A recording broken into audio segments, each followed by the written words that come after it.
there's the Mazda getting towed. Not gonna beat the Sebring. I don't think this time I can fix it. I think she's done. She's going back to fucking Asia.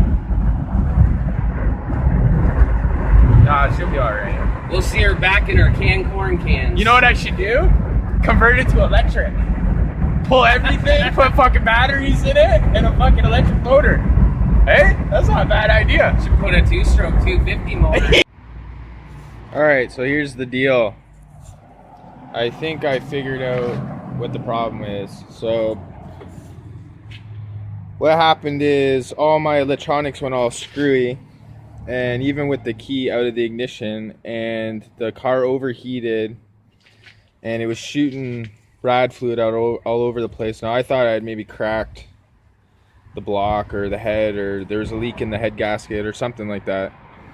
But it seems that the alternator failed, so the bearing must have seized up, and it's the same belt that runs the water pump, so it happened simultaneously at the same time, and I just didn't notice.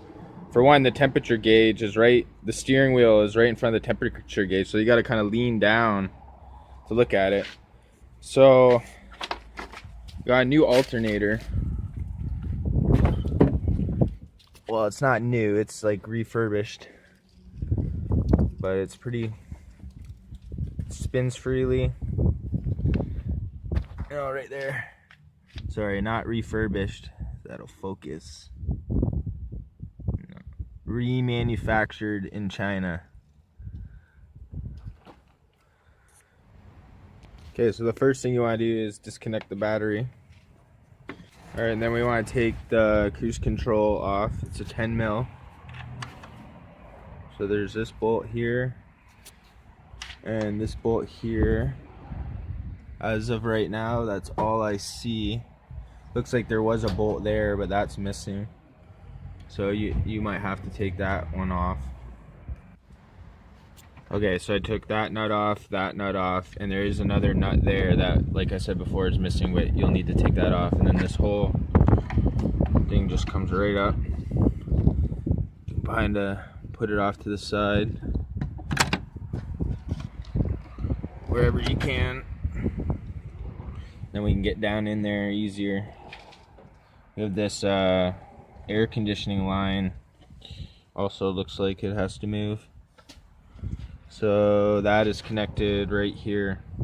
So that looks like a 10 mil too. You can just take that whole bracket off.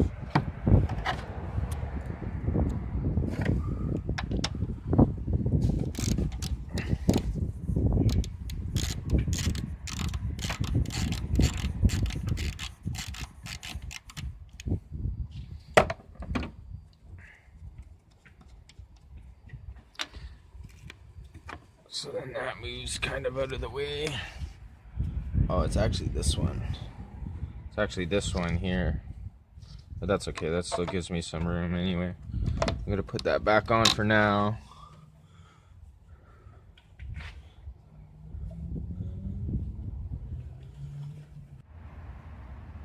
Alright, so the first thing after you've cleared this space where you can get in here is this bolt went through here and then went into there. This isn't actually the position it was in originally.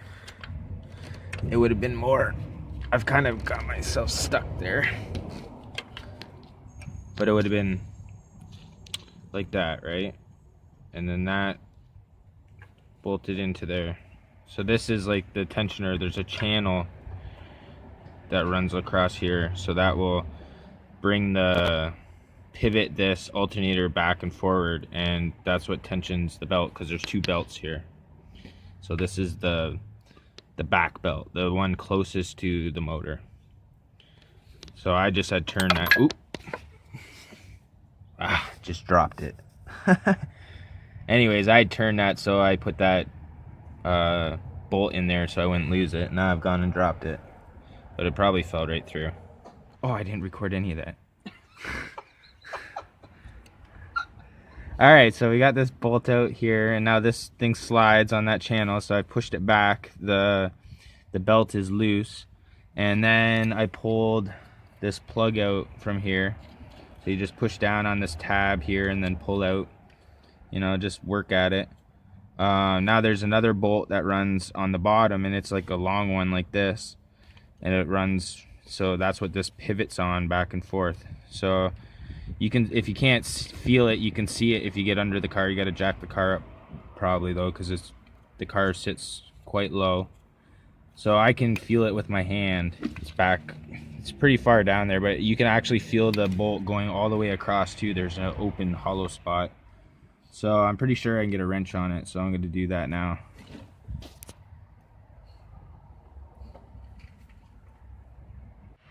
Okay, so I got the alternator out. What I had to do is I had to take this off too. So there's two nuts there that have to come off. This comes out of the way. And then there's a couple mounts that mount the hose here. So I just undid those so I can move these hoses. Right, and then you got to push it down in this corner, and you got to kind of turn it, and then you pull it out. Here's an example of how it's in. So this is the top bolt that you took out, right? And then you take this plug out, and in this case the positive, the power, was attached here, right? And then you have that bolt that I was talking about that went all the way through. So it's just threaded on the one side and it's a nut on the other side. I think it was a 14. So you just unscrew that, take that out, and then wiggle it off and then pull it out. So this is the new one. It's got this see, I took mine off. I had bolted it. It was, the ground was, or the positive was there, but it's got this like little extension arm here. So this is the new one. This is actually better because it's easier to get at instead of reaching back here, which was pretty difficult. It's a little more farther forward. So now you just do the whole thing in reverse. Put this bolt in first, attach the wires, then put this bolt in with the adjuster bolt to tighten the belt.